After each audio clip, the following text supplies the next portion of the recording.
Have you ever felt like you're in the middle of a storm? Not just a rainstorm, but a storm in your life?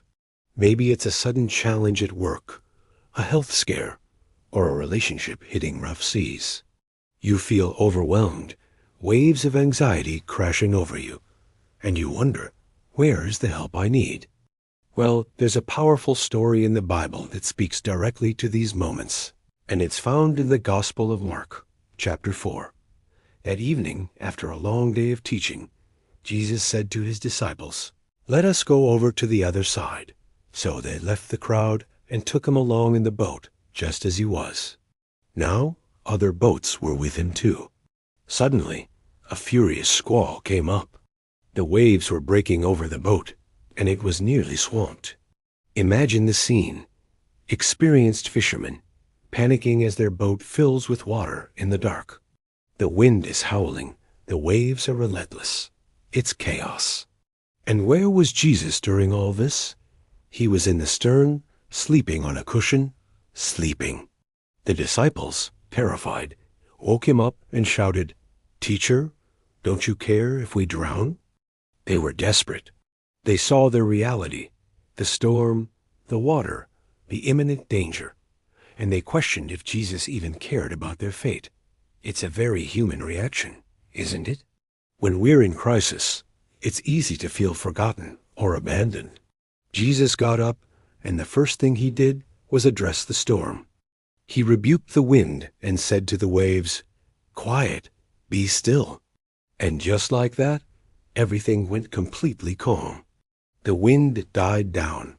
The water became like glass. The power in his words was absolute and immediate. The very forces of nature obeyed his command. He didn't just manage the storm. He commanded it to cease.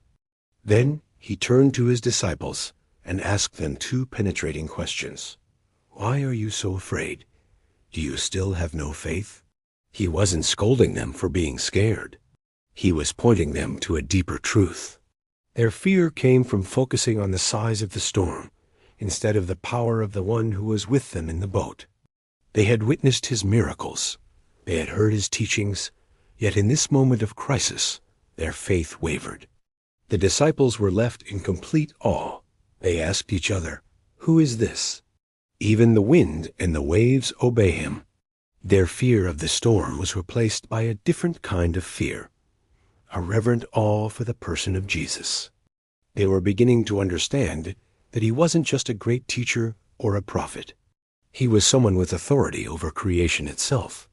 This story is for us today.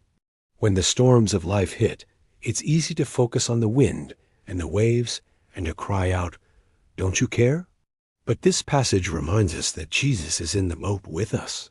He might seem quiet, but he is present and he is in control. The question he asks us is the same.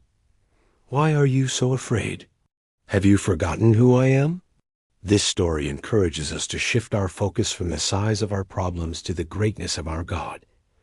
He has the power to calm any storm, both around us and within us. So let's choose faith over fear, trusting that the one who commands the seas is with us through it all. Thanks for watching. If this story resonated with you, please like, share, and subscribe for more content that explores the depths of faith. See you next time.